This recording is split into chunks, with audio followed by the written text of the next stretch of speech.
Hey there! Welcome back to our video series where we rank the best roller coasters that opened in a specific year. This is episode 8, so it's time to rank the best coasters that opened in 2008. Just like 2007, 2008 saw 21 new roller coasters built in the US. But before we start ranking them up, please give this video a like, subscribe to our channel, and turn on notifications for new uploads. And now, without further ado, here are the top 10 roller coasters that opened in 2008. Ranked from worst to best.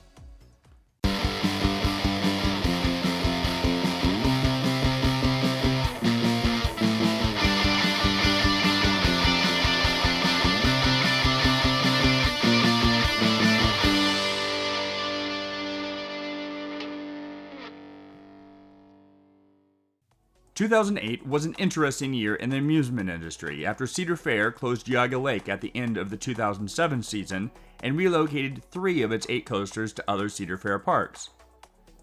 But in this series, we only rank coasters that were newly constructed for each season. So you will not see coasters that were relocated and opened at a different park in 2008 on this list. These include some pretty notable coasters, such as Aftershock at Silverwood, formerly at Six Flags Great America, Thunderhawk at Michigan's Adventure, which was at Geauga Lake, and Possessed, America's first intimate impulse coaster, relocated from Geauga Lake to Dorney Park.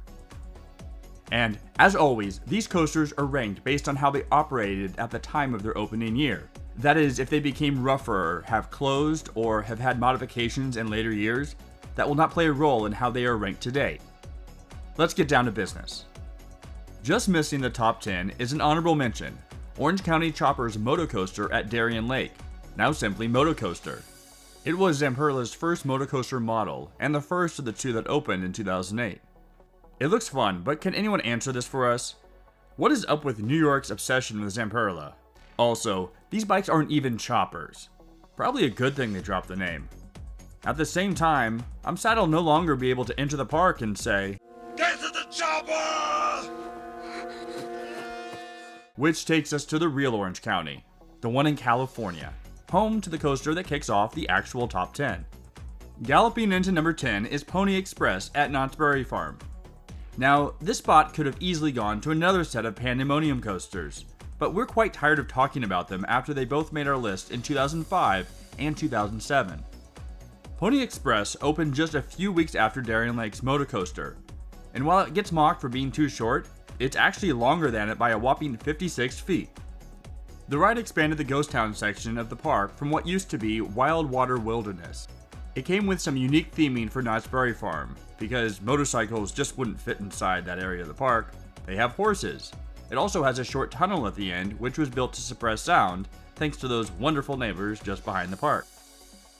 At the ride's modest maximum height of 44.3 feet, not many people scream, but it's nice nonetheless. Using a flywheel launch to propel riders from 0 to 38 miles per hour in 3 seconds, Pony Express is a nice stepping stone for the other launch coasters in the park that kids aren't ready for yet: Montezuma's Revenge and Accelerator. How about a magic trick? It's gone. The Dark Knight coaster clones at Six Flags Great Adventure and Six Flags Great America both make the number 9 spot on this list. And this would have been a 3-way tie had Six Flags New England been able to complete their version. Because having one Batman-themed coaster wasn't enough? I thought my jokes were bad. Anyway, these enclosed mock rides Wild Mouse clones simulate being chased by the Joker throughout Gotham City. This seemed like a promising ride experience, and honestly, it could have been awesome like the movie is. But Six Flags spent too much money on the queue and pre-show, and too little on theming the actual ride, which leaves a lot to be desired. Unfortunately, they don't even maintain the little thematic elements it does have, so now we're mostly left with a Wild Mouse in a box. Speaking of things in boxes. But here's an interesting tidbit. We rode The Dark Knight at Six Flags Great Adventure the same day as the movie's theatrical release, on July 18th, 2008.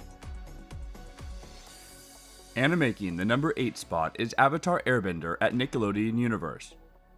Intamin re-engineered their half-pipe coaster model into the Surf Rider. It's a bit hard to notice the difference, but the board used to be made up of 2 cars with 2 circular pods holding 8 riders each. whereas the new model is a single car, which brought the two rotating seat areas closer together on a smaller board. And the circular pods hold only 6 riders, so lower capacity for sure, but that doesn't take away from the awesome ride experience. Avatar Airbender is proof that a ride doesn't need to be huge to be a lot of fun, which is exactly what my dating profile says. Each time you go up the twin 70-foot spikes, it feels like you're gonna hit the roof of the mall. And the spinning is rather disorienting too. Overall, it's a great fit for an indoor park with a limited amount of space. And just a hop, skip, and a jump away in the same park is another coaster themed to a widely acclaimed animated series. Dropping into the number 7 spot is SpongeBob SquarePants Rock Bottom Plunge, themed to the episode where SpongeBob and Patrick take the wrong bus home from an amusement park and end up in rock bottom. Sorta like me financially after a visit to the Mall of America. This Gerlschlauer Eurofighter is small in size, but still packs quite a punch in just under 1,400 feet of track, with a 97-degree first drop and 2 inversions. SpongeBob replaced Camp Snoopy's Mystery Mine, not to be confused with Dollywood's Mystery Mine, another Gerlschlauer Eurofighter that opened just 1 year earlier. And just like that Mystery Mine, SpongeBob SquarePants Rock Bottom Plunge is underrated fun, but mostly ruined by its bulky and unnecessary over-the-shoulder restraints. Hogging number 6 is Steel Hog at Indiana Beach. Before Alan Schelke joined Rocky Mountain Construction, he showed off his crazy by designing Steel Hog, the first S&S El Loco coaster, resembling what is essentially a Wild Mouse coaster with inversions, and has a beyond vertical drop of 111 degrees, an outward baked turn, a dive loop, and an inline twist angled towards the ground. The only negative about Steel Hog are its over-the-shoulder restraints, which look like they were taken straight from Manhattan Express, or whatever the it's called now.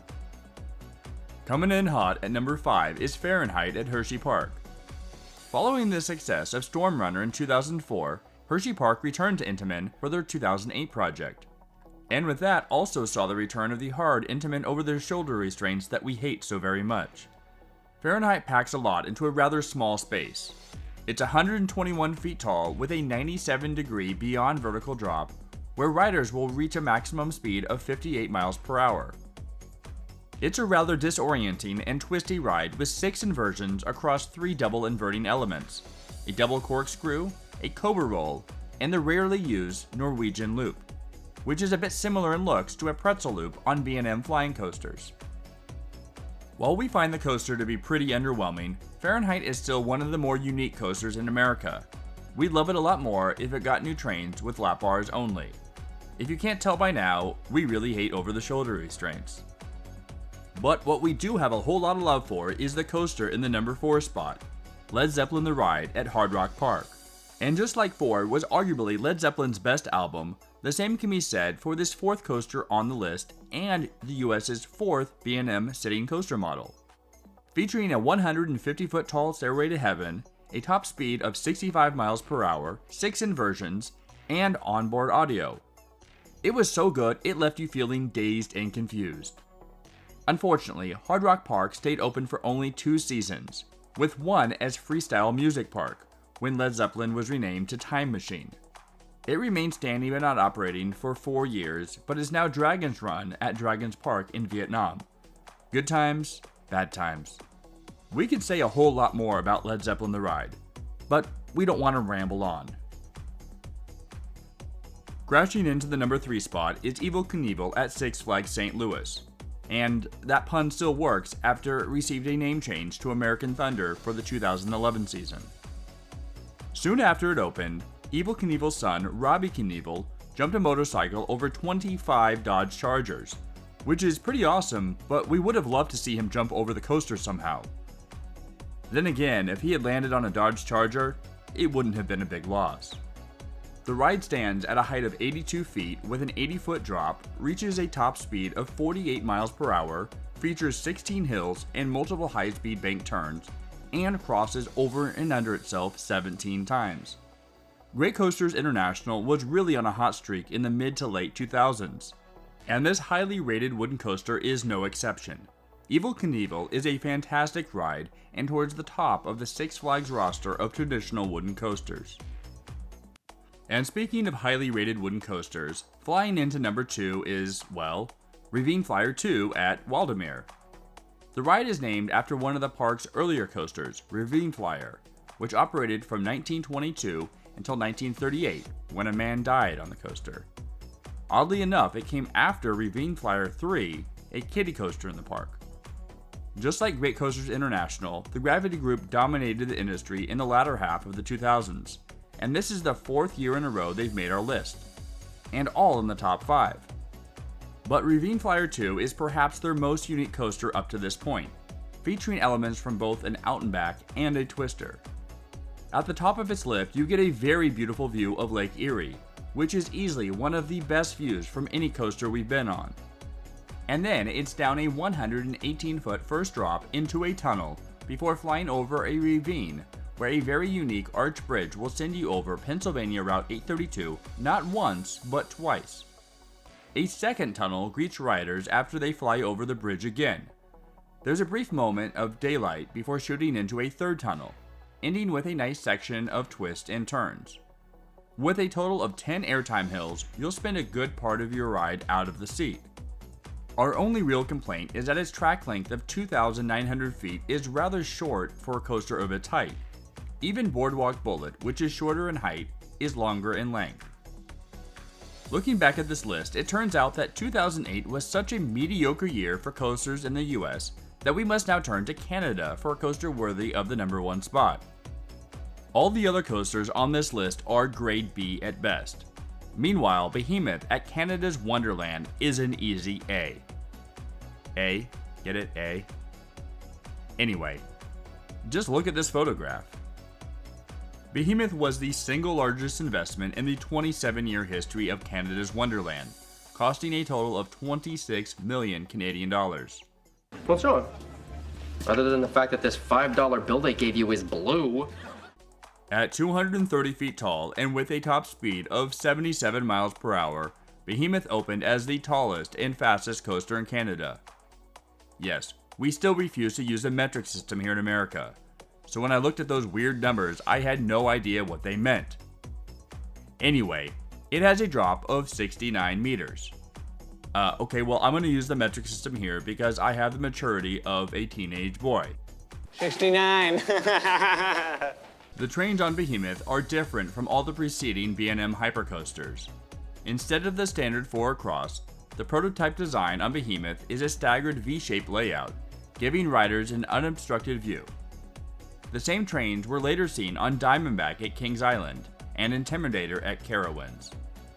Behemoth ranked 29th in the Golden Ticket Awards for Best Steel Coaster in 2008, and it has been in their top 50 every year since, currently sitting at 34th.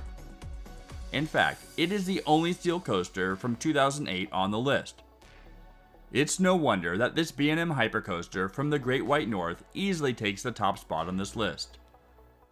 Okay, this concludes the top 10 coasters that opened in 2008. Half the coasters on this list were themed to pop culture with no true standout. Did any ranking surprise or upset you? Would you change anything in your own ranking? Let us know down in the comments below, as well as what your favorite pop culture themed coaster is. Next month is the top 10 coasters that opened in 2009. Thanks for counting down with us, and we will see you in the next video.